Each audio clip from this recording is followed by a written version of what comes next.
Paris की शाम हमेशा से खुद पसंद रही है।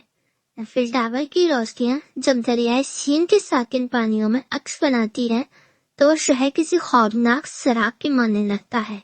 लेकिन जरी या दशा के लिए ये महज एक असासा था, एक ऐसा शहर जहाँ इसका बेनजीर पाया खड़ा था, जहाँ इसके इशारे पर स्टॉक मार्केट अपनी चाल बदलती थी और जहाँ इसकी जिंदगी की सबसे बड़ी डील आज रात सायर होने वाली थी।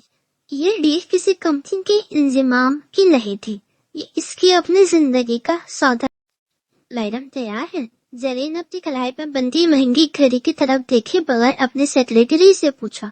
इसकी आवाज में वो मशहूर सर्द महरी थी जो इसे दूसरों से मुमताज करती थी। जी सर, मिस महवीन लाइब्रेरी में आपका इंतजार कर रही। टी ने गहरा सांस लिया। इसके चेहरे पर कोई तासुर नहीं था। वो अपने 3 पीस सूट की शक्लें दुरुस्त करता हुआ इस वसी वाली लाइब्रेरी की तरफ बढ़ा जो इसके पेरिस वाले विला का सबसे खामोश गोशा था। वहाँ वो बैठी थी, महवीन रजा, एक ऐसी औरत जिसकी खामोशी में बला की फसाहत थी। वो एक मारूफ मुहक्किक और यूनिवर्सिटी लेक्चरर थी जिसकी दुनिया किताबों और मुशाहिदात गिर्द घूमती थी। जब जरी अंदर दाखिल हुआ इसने सर उठाकर उसे देखा। इसकी आंखों में न खौफ था न ही वो चमक जो आम तौर पर औरतों की आंखों में जरी की दौलत देख कर आती थी। वहाँ सिर्फ एक वकार था, एक ऐसा वकार जो जरी को बेचैन कर देता। मेज पर एक फाइल रखी थी, अज़वाजी मुआहिदा। आपने इसे पढ़ लिया है? जरी ने सामने बैठते हुए पूछा। इसके और महवीन के दरमियान मेज का फासला महज चंद फुट, लेकिन जज्बाती तौर पर वो दो मुख्तलिफ बराह अज़मों पर खड़े थे। महवीन ने धीमे से सर हिलाया। 1 साल अवामी तरकीबात में साथ होना, निजी जिंदगी में मुकम्मल आजादी, अलहदा कमरे और 1 साल बाद खामोशी से अलग थी। इसकी आवाज रेशम की तरह मुलायम थी, लेकिन उसमें छुपी काट जरी महसूस कर सकता था।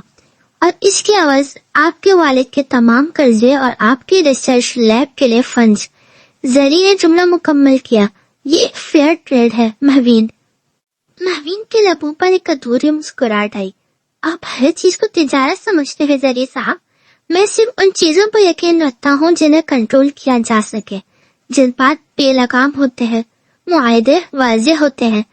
जरी ने कलम इसकी तरफ बढ़ाया। महवीन ने कलम थाम लिया। इसकी उंगलियां लर्जी नहीं, लेकिन इसकी सांस की रफ्तार में मामूली सा उतार चढ़ाव आया। जब इसने दस्तखत किए तो जरी की नजर इसकी कलाई पर ठहर गई। वो इतनी नाजुक थी कि ऐसे लगा अगर वो इसे छू ले तो शायद वो टूट जाए। इसने फौरन नजरें हटा ली। ये पहली बार था कि किसी औरत की कुर्बत से खतरा महसूस हुआ था। ठीक 1 हफ्ते बाद पेरिस के सबसे बड़े चैरिटी बॉल में जरी है दिशा और उसकी दुल्हन महवीन का चर्चा था। जरी ने ज़्यादा टक्सीडो पहना था, जबकि महवीन एक सफेद रेशमी साड़ी में मलबूस थी जिस पर कोई भारी काम नहीं था, मगर इसकी सादगी की इसकी ताकत थी। जब वो हॉल में दाखिल हुए तो कैमरे की फ्लैश लाइट्स ने इन्हें घेर लिया। जरी ने बड़ी महारत से अपना हाथ महवीन की कमर के पीछे रखा। इसने से छुआ नहीं था, बस एक हिफाजती हिसाब बनाया था जो दुनिया को दिखाने के लिए था कि ये औरत उसकी है। लेकिन उसकी कुर्बत ने महवीन के तन बदन में सनसनी दौड़ा दी। इसी जरी की महंगी परफ्यूम की खुशबू आ रही थी, सुंदर और तंबाकू की मिली जुली बास जो मर्दानगी और रूप का इंतजार थी। मुस्कुराए महवीन। जरी ने उनके करीब झुककर सरगोशी की। इसकी गर्म सांसें महवीन की गर्दन को छुए और महवीन को लगा जैसे इसका दिल एक लम्हे के लिए धड़कना भूल गया हो। लोग हमें देख रहे हैं, मैं दखारी में आज जितनी माहिर नहीं हूँ, महवीन ने दबी आवाज में जवाब दिया। लेकिन इसके चेहरे पर एक दिलकश मुस्कुराहट सज गई। पूरी रात वो एक परफेक्ट कपल बने रहे, लोगों से मिले, हंसे, रक्स किया। लेकिन जैसे ही वो गाड़ी में बैठे वो मास्क उतर गया। गाड़ी की पिछली निश्त पर उनके दरमियान 2 फुट का फासला था। जरी ने अपने फोन पर ईमेल चेक करने लगा। अब महवीन खिड़की से बाहर पेरिस की भागती हुई रोशनियों को देखने लगी। आज आपने अच्छा मैनेज किया। जरी ने फोन से नजर हटाए बगैर कहा। क्या ये सिर्फ मैनेजमेंट थी? महवीन ने पलट कर ऐसे देखा। کیا آپ کو کبھی محسوس نہیں ہوتا کہ یہ سب کتنا کھوکھلا ہے؟ زری نے فون بند کیا اور اپنی گہری سیاہ آنکھوں سے اسے دیکھا. داڑھی کے اندر کی مدھم روشنی میں اس کا چہرہ کسی سنگ تراش کے شاہکار جیسے لگ رہا تھا. کھوکھلی چیزیں ٹوٹتی نہیں ہیں مہوین، وہ صرف نظر آتی ہے.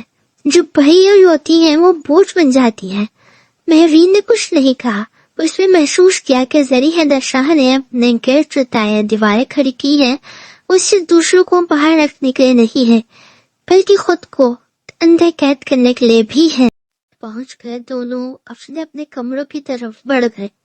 یہ اس گھر کا قانون تھا، معاہدے کی پہلی شرط تھی. مہوین اپنے کمرے میں آئی اور آئینے کے سامنے کھڑی ہو گئی. اس نے اپنے زیورات اتارے. اس کا دل بوجھل تھا. وہ ایک ایسی زندگی کا حصہ بن گئی تھی جہاں عیش و عشرت تھی لیکن جو غائب تھی. اچانک دروازے پر دستک ہوئی. مہوین نے دروازہ کھولا تو سامنے زری کھڑا تھا.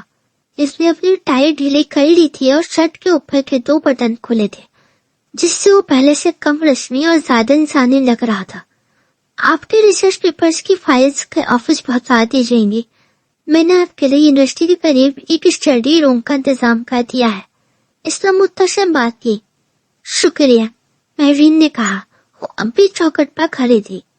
زری کی نظریں لاشعوری طور پر مہوین کے بکھرے ہوئے بالوں پر گئیں جو اس کے شانوں پر گرے ہوئے تھے. کمرے کے اندر سے آنے والی ہلکی سی خوشبو جو شاید گلاب اور پرانی کتابوں کی تھی زری کی آوازوں پر اثر انداز ہونے لگی. وہ ایک قدم پیچھے ہٹا. Good night مہوین.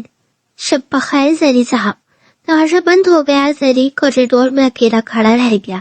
اس نے محسوس کیا کہ اس کے ہاتھ کی مٹھیاں دھنسی ہوئی تھیں. ان سے غصہ آ رہا تھا خود پر. اسے مہوین کی سادگی میں ایک ایسی کشش نظر آ رہی تھی جس کے اس کے کنٹرول دماغ میں کوئی حساب نہیں تھا. وہ اس سے دور رہنا چاہتا تھا لیکن اس معاہدے نے اسے ایک ہی چھت تلے رہنے پر مجبور کر دیا تھا اور ابھی خاموشی سے کاٹنے کو دوڑ رہی تھی.